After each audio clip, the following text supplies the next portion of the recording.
영적으로 부흥하시길 바랍니다. 참 반갑습니다. 그 어떤 주일보다 반가운 마음으로 우리 성도님들을 마주하고 있습니다.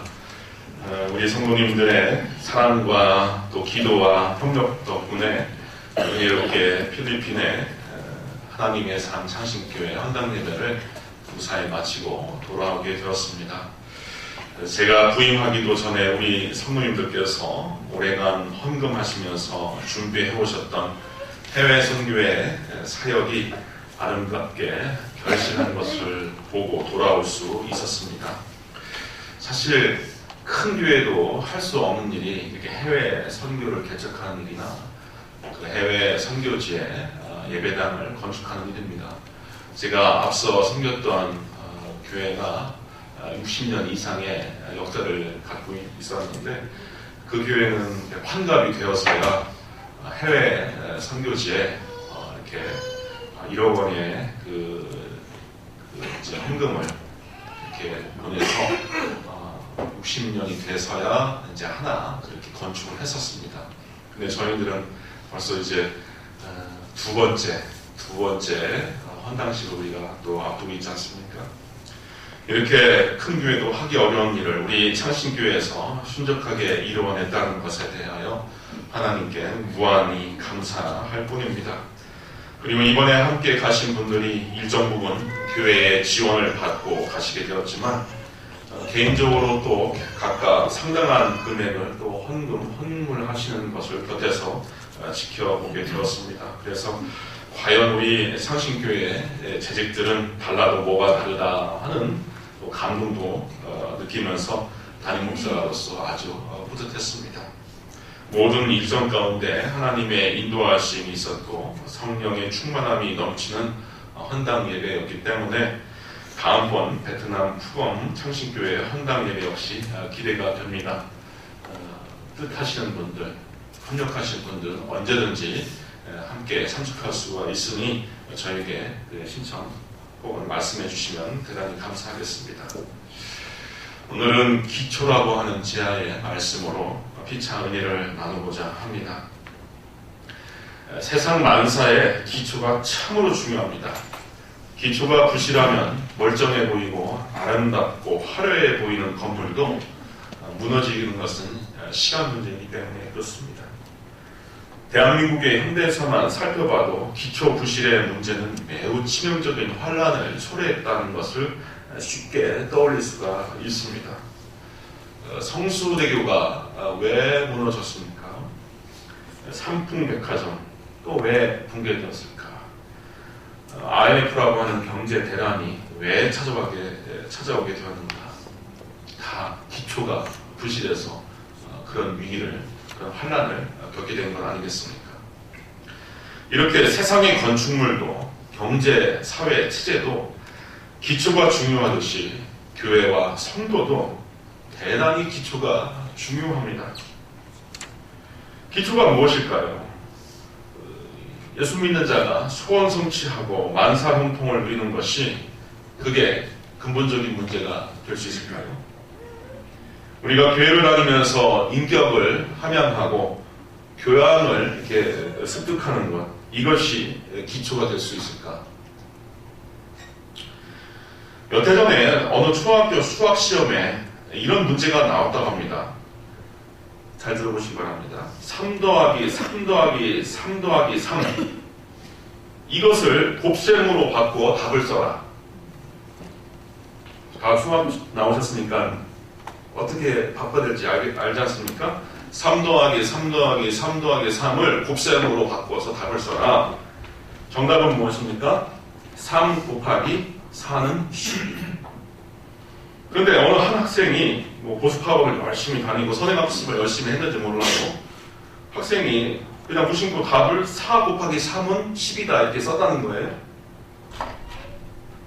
이 중고등학교 나오고 이상이면 같은 답 아니냐, 답 그게 그거 아니냐, 우리가 쉽게 생각할 수 있을 거 아닙니까? 그런데 초등학교 선생님은 그것을 틀렸다고 감점 처리했다는 겁니다. 틀렸다. 그래서 학부모는 억울해서 이것을 인터넷 게시판에 올렸고 이것이 네티즌 사이에서 큰 논란을 만드는 겁니다. 왜 이 선생님이 틀렸다라고 했을까? 저는 이 문제를 한참 좀 생각해 봤습니다. 저는 그 초등학교 선생님이 옳게 채점을 했다고 봅니다. 곱셈의 개념을 세워나가는 데 있어서 곱셈을 막 배우는 초등학교 학생에 있어서 그것은 기본, 기초를 다지는 것이기 때문에 그렇습니다. 답이야 3 곱하기 4는 10이고 4 곱하기 3은 10이다 같지만 그것을 그 기초 개념을 습득하는 과정에 있어서 그 학생은 답은 맞았을지 모르지만 건너문 거죠. 건너문 거. 곱셈의 개념이라고 하는 건 귤이 3개 담긴 그 포장지를 4개를 생각해내야 되는 것. 이것이 초등수학에 요구하는 사항 아니겠습니까? 그리고 다른 한편 저도 이런 생각을 해보았어요. 우리 크리스천에게도 이러한 문제가 없을까? 믿는 자의 기본과 기초를 벗어나서 우리가 생활하고 있는 거 아닌가? 곱셈의 기초를 세운 데 있어서 3 곱하기 4라고 해야 기본 개념에 맞는데 4 곱하기 3이라고 하는 식은 변칙이거든요. 음악에 있어서도요. 기본 악보대로 충실히 연주하고 난 후에 변주를 하든 애들립을 넣든 하게 되는 거 아니겠습니까? 그렇죠? 변주를 하든 애들립을 넣든 변주곡을 원곡으로 알고서 연주하면은 교수님들에게 좋은 점수 얻지 못합니다. 서예에서도 마찬가지죠. 그냥 나면서부터 이 해내시기 좋은 분이 있습니다. 이렇게. 근데 서예라고 하는 것은 하려고 듣더라도 거기 정신과 영혼을 불러 넣어서 이렇게 서예를 할 수가 있거든요. 실력자가 보면은 이것은 겉문만 무린 것이다. 대뜸 알 수가 있습니다. 그래서 제가 듣자 하니까 어떤 정말 서예 대가는 한 일자만 몇 회를 걷다고 하죠. 방금 걷던 한 일자와 나중에 걷던 한 일자가 또 다르다는 거예요. 그렇게 기초를 가져나가면서 뭔가 예술적인 세계를 이루어 나가는 것이 또 세상 만사가 비슷하다 하는 생각을 해보게 됩니다. 이와 같은 문제는 교회 생활에 있어서도 마찬가지라고 봅니다. 기초를 건너뛰거나 건너서는 교회 생활을 제대로 할 수가 없어요. 어떤 분들은 자아 성공이나 자아 성취를 위해서 교회를 다니는 것 같아 보입니다. 어떤 분들은 교양 증진을 위해서 교회를 선택해서 다니기도 합니다. 목사님들이 상당히 많은 시간을 투자해서 설교를 하거든요. 준비를 하거든요. 거기에 나쁜 얘기 없어요. 좋은 얘기 많이 있습니다. 듣다 보면은 교양도 우리가 얻을 수가 있습니다. 또 한국교회 많은 분들이 교회라고 하는 것을 마음의 평안을 얻기 위해서 다닌다. 이렇게 고백을 하더라는 것이죠. 또 어떤 분들은 각종 은사나 신비스러운 능력을 탐닉하면서 교회를 다닙니다. 영적인 은사, 성령의 은사를 사모하면서 그걸 좀 내가 누려봤으면 하는 생각으로요. 물론 이러한 것들도 중요하고 믿는 자가 누릴 만한 것이지만 본질적이고 기초적인 것은 아닙니다. 교회의 기본, 교회의 기초는 무엇인가? 오늘 함께 읽은 본문이 정확하게 가르치고 있습니다. 바로 예수 그리스도가 교회와 신자의 기초다. 앞서 봉독한 본문을 새번역 성경으로 제가 다시 읽어보겠습니다. 나는 하나님께서 나에게 주신 은혜를 따라 지혜로운 건축가와 같이 기초를 놓았습니다. 그런데 다른 사람이 그 위에다가 집을 짓습니다. 그러나 어떻게 집을 지을지 각각 신중히 생각해야 합니다. 아무도 이미 놓은 기초이신 예수 그리스도 밖에 또 다른 기초를 놓을 수 없습니다. 기초 위에 세워놓은 것은 다양할 수 있어도 그 기초, 이미 놓여진 그 기초라고 하는 것, 그거를 다시 다른 것으로 대체할 수 없다는 거예요. 그 기초는 무엇이냐? 바로 예수 기초다. 그것은 절대로 바꿀 수 없는 기초다. 사도 바울은 이렇게 선포하는 겁니다. 기초가 부실하면 시간이 문제이지 언젠가 유동하고 반드시 무너지게 되어 있는 것 아니겠습니까? 우리는 과거에 있었던 한국 현대사의 사건과 사고들, 그 모든 것들이 기초부실로 초래한 것임을 우리가 쉽게 압니다. 그런데 반면에 월드컵 4강의 위협을 이루었던 히딩크 감독의 주안점을 둔 사안이 있었어요. 선수들에게 전략과 전술 또는 기술 개발을 이렇게 제쳐놓고서 줄곧 월드컵 본선 경기가 다가오는데도 기초 체력 증강에만 매달렸습니다. 시범 경기 때면은 매번 5대 0으로 졌기 때문에 그때 한때 별명이 5대 0 아니었습니까? 5대 0. 그런데 코앞에 월드컵이 다가오는데도 불구하고 기초 체력 강화에만 집중을 했던 겁니다. 언론들이 연신 5대 0 감독이 허튼 짓 한다고 호평을 써대도 히딩크 감독은 소신을 굽히지 않았죠. 기초가 든든해야 결실도 좋다는 것은 그 명장이 알았던 것이고 그 결과를 우리가 또 분명히 보아 알게 되었습니다. 성도님들, 예수 그리스도가 기초라고 하는 의미가 무엇일까요? 우리 신앙의 문제입니다. 예수님을 우리가 어떻게 믿고 고백하고 어떻게 따라야 하는가 하는 문제예요. 첫째, 예수님만이 우리의 죄 문제를 해결하는 분이시다라고 하는 것을 분명히 알아야 됩니다. 죄가 참 무섭습니다. 죄가. 성도님들, 우리 같은 경우는 다른 식으로 예배를 드리고 있지만 대부분 교회에서 예배의 서두 부분에 회개기도 순서를 푸는 거예요. 회개기도, 참회기도 순서를 푸는데 죄 문제를 해결하지 않고서 하나님 앞에서 죄 문제를 우리가 해소하지 않고서는 받을 은혜, 받은 축복을 우리가 놓쳐버릴 수가 있습니다. 이사야 59장 1절에 보면은 여호와의 손이 짧아 구원하지 못하심도 아니요 귀가 둔하여 듣지 못하심도 아니라 오직 너희 죄악이 너희와 너희 하나님 사이를 갈라놓았고 너희 죄가 그의 얼굴을 가리어서 너희에게 듣지 않으시게 함이니라 했습니다. 죄 문제가 나와 하나님 앞에 가려져 있으면은 하나님께서 도와주시고 복을 주시고 또 하나님께서 능력을 베풀어 주시고자 해도 할 수 없다는 겁니다. 이 죄라고 하는 것은 인간의 공로나 종교적인 행위나 금욕으로 선행으로 해결할 수 있느냐? 아니에요. 이 문제는 그리스도께서 해결하시는 것입니다.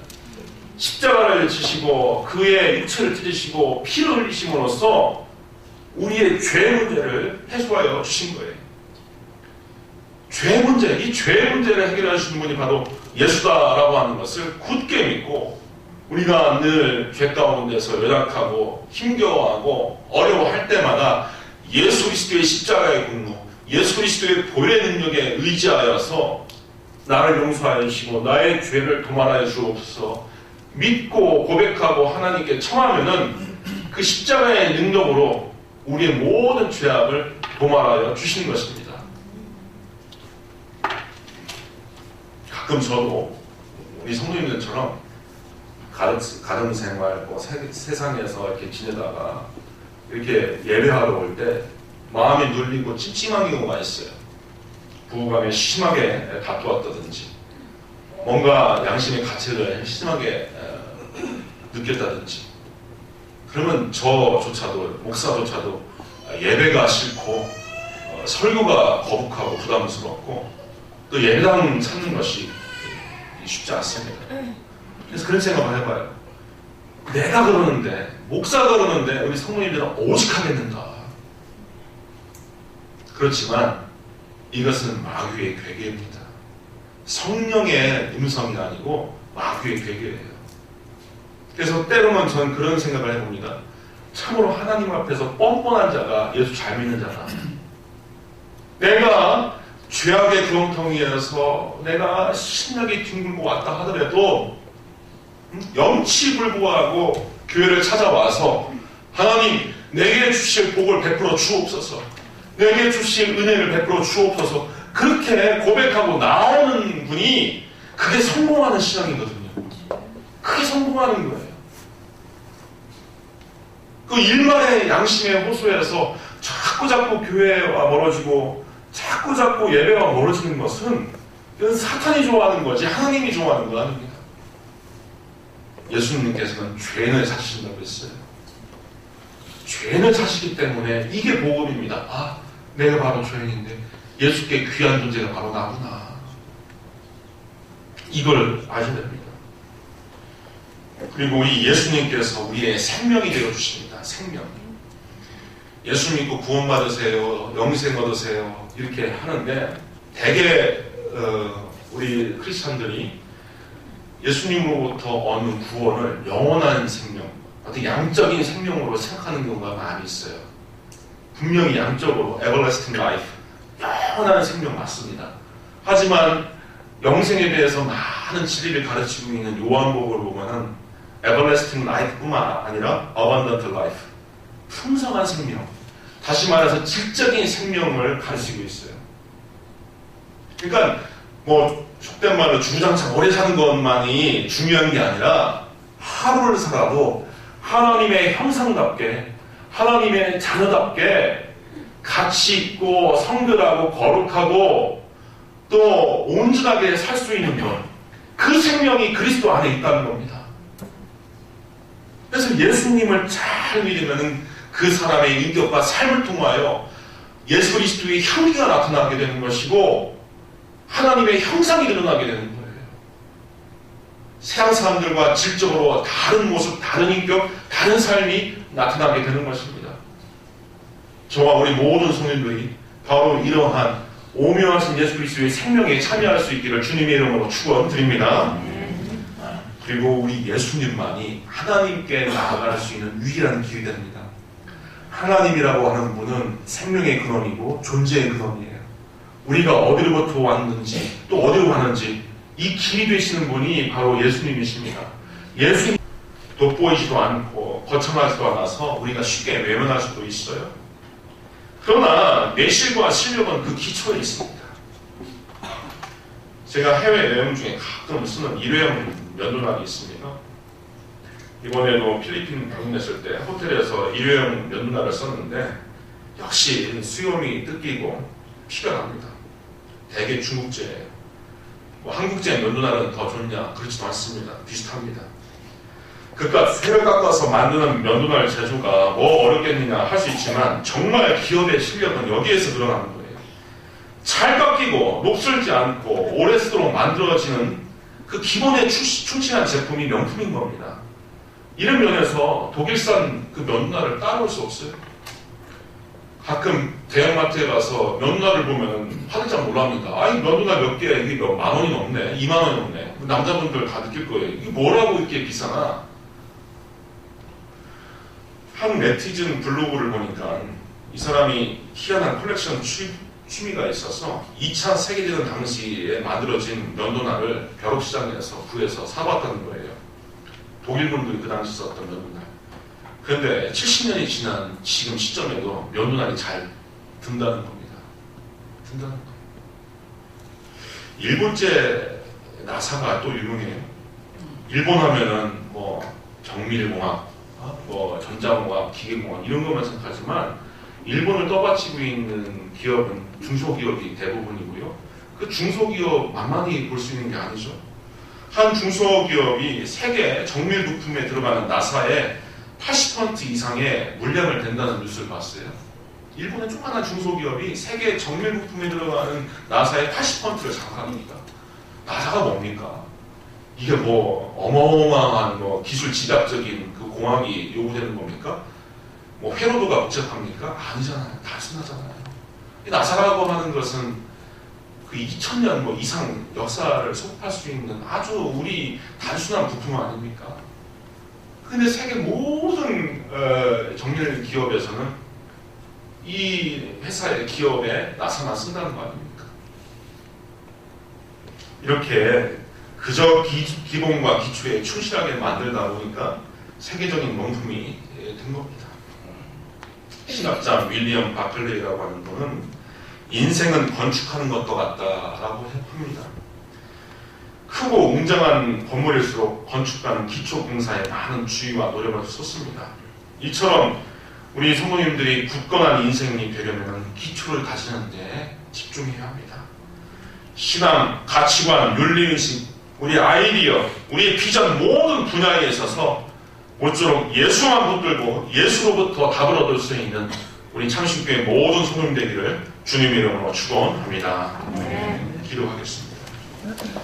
은혜로우신 아버지 하나님, 오늘도 말씀을 통하여서 우리에게 귀한 깨달음을 허락하여 주시니 우리의 삶과 신앙의 기초가 되신 예수께 돌아가 그 가운데 생명과 은혜와 죄사함의 능력과 삶의 평강과 앞날의 인도함을 얻을 수 있는 우리 모든 성도님들에게 하여 주옵소서.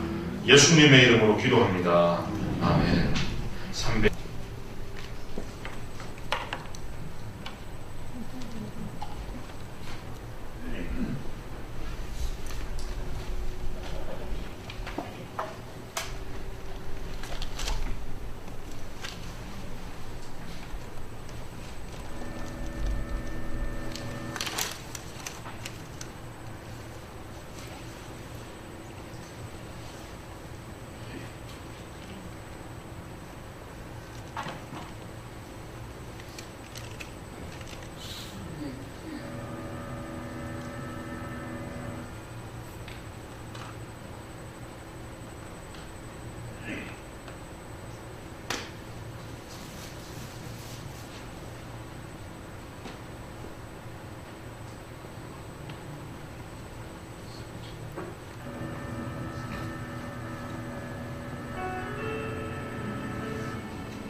이럴 때는 박수 한번 칩시다. 우리 사모님.